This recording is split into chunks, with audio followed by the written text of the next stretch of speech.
Westworld Season 3 explores a new world. The robot Dolores has escaped the Westworld park and enters the real human world in the year 2058. This season's almost like a reboot, with a new setting, new characters, and new style, but with the same themes of technology, freedom, and control. It's also got death grips now. The premiere begins with a beach, just like Season 2 begins on a beach, and Season 1 ends on a beach. Teddy once said that where the mountains meet the sea, the waters will wash the past off you so you can start again. Westworld is washing away the chaos of Season 2 and starting a new story in a new world. Or maybe it's just a fucking beach. Jerry is a rich guy in a Chinese mansion. He's angry because he's an investor in the Westworld parks, and news just broke that 100 people died in the parks when Dolores and the hosts went on a rampage last season. Jerry is rude and controlling to his wife Eunice, so Jerry is instantly dislikable. We see futuristic technology, like there are holograms you can see with special glasses, and there are high-tech drugs called limbic tabs. People have implants on the roof of their mouth, and when you put in a tab, it sends a digital code to your brain to change your mood. The Westworld website says available flavors include Zen Garden, Agenda Achiever, and Impulse. Jerry's mansion has smart home technology, like an Alexa robot voice that controls the place. This whole human world is run by machines, which makes it vulnerable to machines like Dolores. Dolores comes in the night and hacks the smart home system, turning off the oxygen to knock everyone out. Jerry tries to get help, and the system says, "I'm afraid I can't do that," which is what HAL 9000 says in 2001: A Space Odyssey. Dolores confronts Jerry and says she met Jerry before. He once came to the Westworld park and raped Dolores. "Don't you remember?" Dolores says, "after everything we've shared?" That's just like what William says to Dolores in Season 1, but this time Dolores is the powerful one, and the human is the helpless. Dolores knows all about Jerry, because last season she went to the Forge, which records data on all the memories and DNA and the minds of everyone who visits Westworld. So Dolores knows that Jerry murdered his last wife. She straps the hologram glasses onto Jerry to project images of his crime, haunting him like the ghost of Christmas past. Dolores steals money from Jerry and takes data about a company called Insight, which runs all the data tech in the world. Dolores says that her goal is the origin of a new species. She wants the robot hosts of Westworld to become their own free people, which means she'll have to deal with humanity. But Dolores says she doesn't want to hurt anyone unless they try to hurt her, because Dolores has hurt so many people already. Last season, Dolores killed lots of humans and hosts who may have been innocent. Her brutality drove her lover Teddy to suicide, which seems to have changed Dolores' mind. She doesn't want to kill unless she has to, so when Jerry tries to kill her, she uses a hologram and the glasses to trick Jerry into dying in his pool. She tells Jerry's wife Eunice that she's set her free from a murderous husband. So Dolores is no longer just an evil murderbot taking revenge on the entire human species. Now she fights for justice and liberation, freeing not only hosts but oppressed humans like Eunice. Dolores takes a swim in Jerry's pool, which could symbolize washing away her past sins and starting anew, just like Teddy said. The title of this episode is Parce Dominem, a Catholic thing meaning "Spare, Lord, spare your people, be not angry with us forever." Dolores is less angry now. She's more merciful and just, like a benevolent god. This could make Dolores a much more sympathetic character than she was last season. In Los Angeles, we meet Caleb. He's the first average person who we've met in this series. All the park guests in past seasons were rich tourists, corporate types, technologists, and sadists. Caleb's just an ordinary guy, getting by in LA in 2058. He works in construction. This shot refers to a famous photo from 1930s New York. But Caleb works with a robot, and there's driverless cars, and all the city looks modern and clean and green. Caleb says technology has made some things better, but Caleb feels trapped. His mother is sick, apparently with dementia or something, because she no longer recognizes him. and he can barely afford her medical bills, so Caleb turns to crime. And there's an app for that. It's called Rico, and it's like Uber or TaskRabbit for crime. Its algorithm offers jobs based on your location and profile. Burglary, delivery, grand theft auto, murder. Everything's anonymous, automatic, efficient, and apparently untraceable. Showrunner Jonathan Nolan says it works on the blockchain, like a deep web thing. And it's gamified. You get points and badges and crime coins, and rate people on their performance, which affects which jobs you can get, like star ratings in Uber. So Rico is a parody of our real-world algorithmic gig economy. Caleb does robberies and transport and stuff, but he chooses not to do personals, meaning he won't do murder and kidnap and stuff.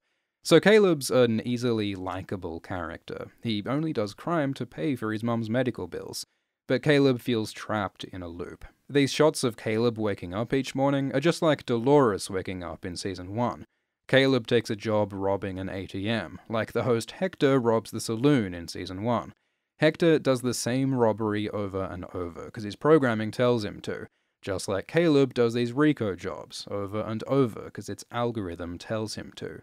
Season 1 was about robots stuck in loops, and this season is about humans stuck in loops, controlled by code. Caleb meets with some criminal buddies, Ash and Giggles. Giggles is played by NFL player Marshawn Lynch, and he's got a sick mood shirt that changes depending on how he feels. Ash has a device that blocks surveillance and blasts death grips at max volume. So this is a stylish, cyberpunk dystopia. These guys barely scrape by, but they look fly while they do it. The Westworld parks are run by the Delos Corporation. They have a meeting in the aftermath of the massacre last season, and it's run by Charlotte Hale, except we know that's not really Charlotte. Last season, Dolores killed Charlotte and impersonated her with Dolores' brain in a Charlotte body. When Dolores left the park, she created a new Charlotte, so whose brain is in there now? Maybe it's one of these 5 host brains that she took from the park. It can't just be Dolores, because we've seen Dolores with this Charlotte last season. It's not Teddy, because Dolores left him behind in the Sublime. It's not Angela, because she blew up in the cradle. It's not Maeve or Bernard. Maybe it could be Hector or Armistice. Or there could be a twist, like maybe it's not a host at all, but a copy of a human, like the James Delos clone. Or it could be a totally new person, like a host child. Whoever this Charlotte is, she's working with Dolores to influence Delos. She takes the company private and says to resume host production. Maybe Dolores wants to keep making hosts so that her new species can grow. Maybe she wants the parks to keep running because she agrees with Ford that hosts need to suffer in the park before they can become conscious, like Dolores did. To control the board, Charlotte needs approval from another board member, who isn't at the meeting. This must be William, because William owns Westworld. He's the majority shareholder, but for years he's not come to meetings, preferring to spend his time in the park. He must have left this machine shareholder to vote on stuff for him, and it agrees with Charlotte. Last time we saw William, he was alive in the park, but where is he now, and does he still control this machine? Maybe Charlotte is hacking the machine, like Dolores hacks Jerry's home. Either way, Charlotte takes control, and she blames the whole Westworld massacre on Bernard. So Bernard's on the run. He's left his old life behind for a simpler one, like the Hound in Game of Thrones, with a very similar outfit. Bernard works on a farm, and he finds an injured cow with flies buzzing around it. In Season 2, Dolores tells the story of some cows getting an infection spread by flies. Teddy says he'd protect and help the infected cows, but Dolores says she'd kill the weak cows so that the strong cows can live. So this continues the theme of mercy versus survival, passe dominem. Should the weak die so that the strong can survive? Should the weak humans die so that the hosts can grow and thrive? Bernard tries to help the hurt cow, but his human boss sends it for slaughter, just like humanity might be slaughtered, unless Dolores is merciful. Inside the slaughterhouse, humans butcher animals, just like the hosts were butchered in the Westworld Park in the livestock section.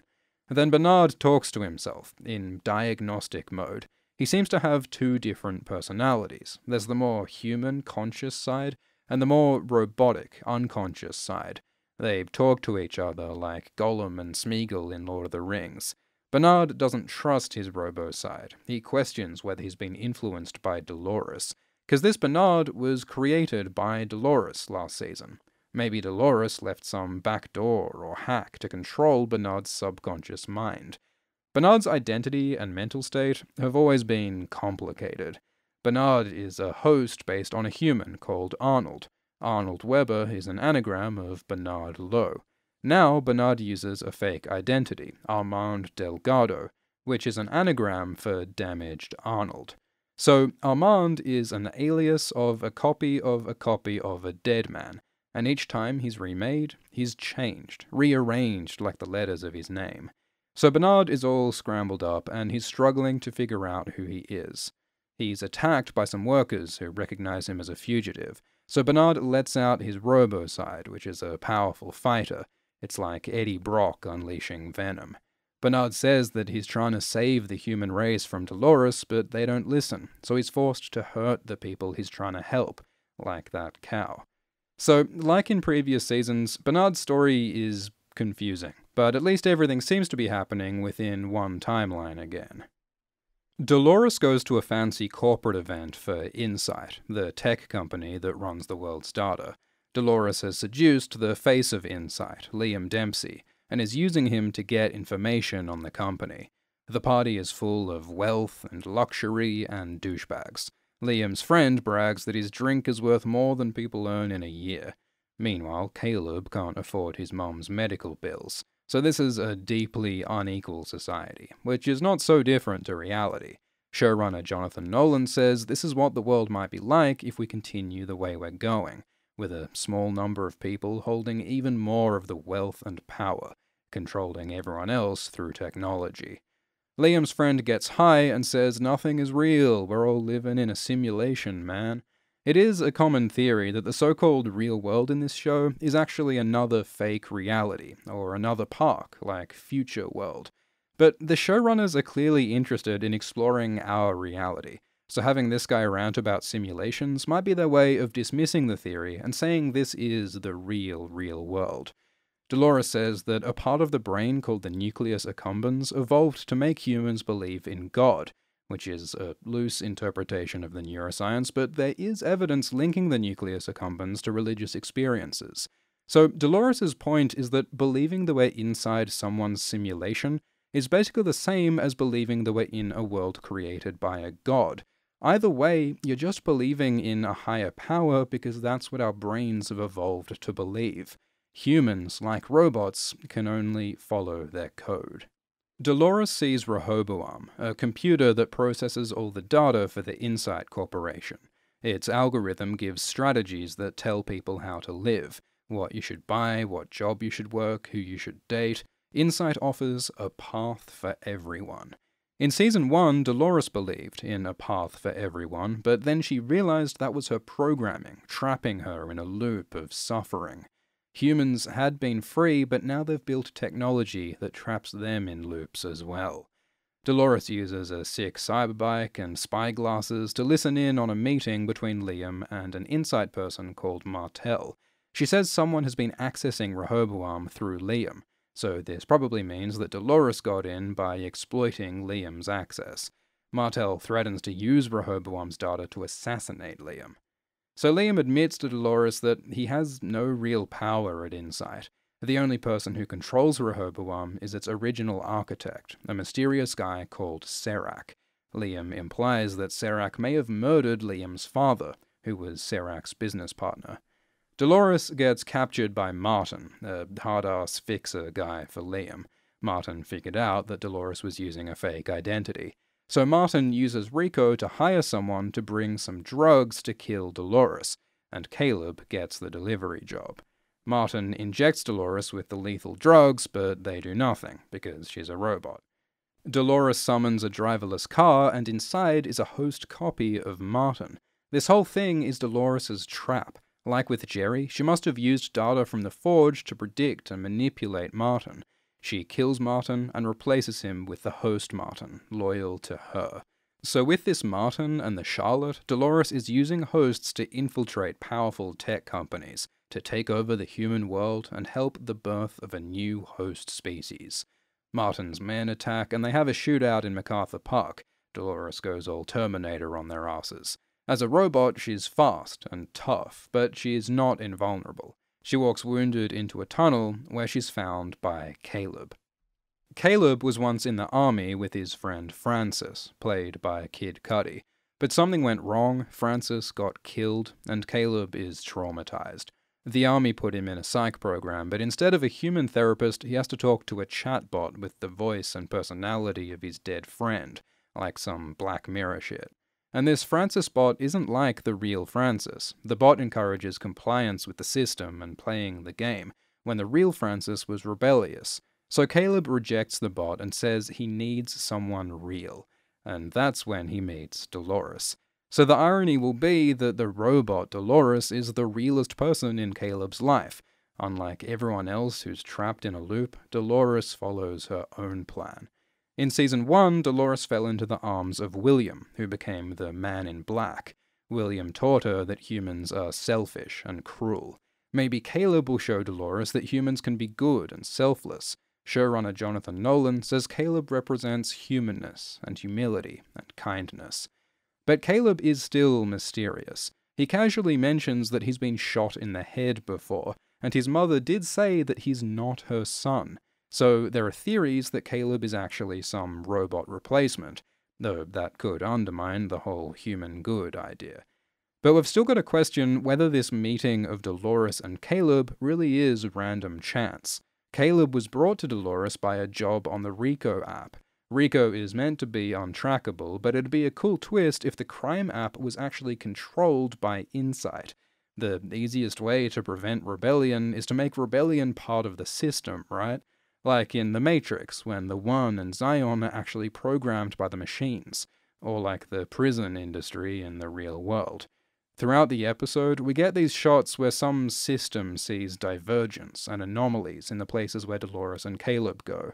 Maybe this is Rehoboam, seeing Dolores and Caleb as flickers in the world's data. Maybe Serac, who controls Rehoboam, deliberately brings Caleb and Dolores together for some higher plan. At the very least, Insight is fucking with Caleb. He interviews to get a better job, but gets rejected by a company's strategy group. Rehoboam's thoughts are called strategies, so it seems like Insight's data is preventing him from getting hired. Maybe because Rehoboam is aware of his criminal activity on Rico, or is listening to his anti-authority attitudes in his calls with the Francis bot. Or maybe it's some other arbitrary thing. The point is that through data technology, humanity has handed its freedom away to machines. So even outside the Westworld Park, we can't be sure who's in control and what's real. Bernard takes a boat to the Westworld Parks. His map seems to confirm that Westworld is on an island in the South China Sea. Bernard says he's looking for a friend, and after the credits we see the friend he's looking for. Maeve wakes up in an unfamiliar place. Last season, she sacrificed herself to save her daughter. The techs Felix and Sylvester were told to salvage her, and it looks like they've put her in a new park. Warworld, a simulation of Italy in the Second World War. Bernard's goal is apparently to get Maeve's help to stop Dolores from destroying humanity. So maybe Maeve will finally leave Westworld and see the real world for the first time.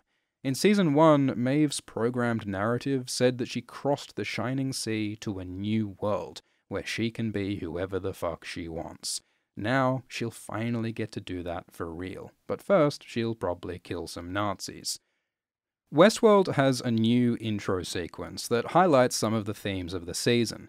There's a dandelion with its florets traced by geometric lines, like how the natural world follows mathematical laws, and the human mind can be described with lines of code. There's an eagle flying into a jet engine, like Icarus at the sun, like how humanity is destroying itself in the pursuit of technology. But the main imagery is of reflection, repetitions, and symmetry. Season 1 was about hosts controlled by code, Season 3 is about humans controlled by code. Dolores was powerless against humans, now she's the powerful one. She meets Caleb as she met William. Bernard worked on host livestock, now he works on animal livestock. Images, lines, and phrases are repeated and refracted in different situations. This is even reflected in the architecture, all this glass, mirrors, and water. This shot also resembles the famous painting The Creation of Adam, which appeared in Season 1. We see dividing cells, because Dolores wants the birth and growth of a new host species. So there is some optimism in the new intro, but the intro ends with the logo in bright red, hinting that despite all the changes, Westworld remains a bloody affair, with violent delights and violent ends. The intro also shows Rehoboam, because this season is all about data and algorithms controlling humanity. This might sound like a sci-fi idea, but big tech has been using data to predict and control us for years, and you can read all about this in The Age of Surveillance Capitalism by Shoshana Zuboff. It's a deep exploration of the systems that increasingly control our lives. It's at least as scary as anything in Westworld, and it's real. You can get it on audiobook for free right now by signing up for a trial with Audible. Members get an audiobook each month, and if you cancel, you keep the audiobooks. You can listen in your driverless car or on your cyberbike. Sign up at audible.com/ASX. Remember to like and subscribe and press the bell, otherwise the algorithm might not show you our videos. We're holding live streams right after each episode of Westworld Season 3 at about 10:30 p.m. Eastern Time Sundays. Patreon supporters can watch live streams after the broadcast. Thanks to patrons Nolan Strout, the Bando Goro, Hazard Alsoni, Ben Katz, Tanya, Travis Hallingquest, and Drug Dog. Cheers.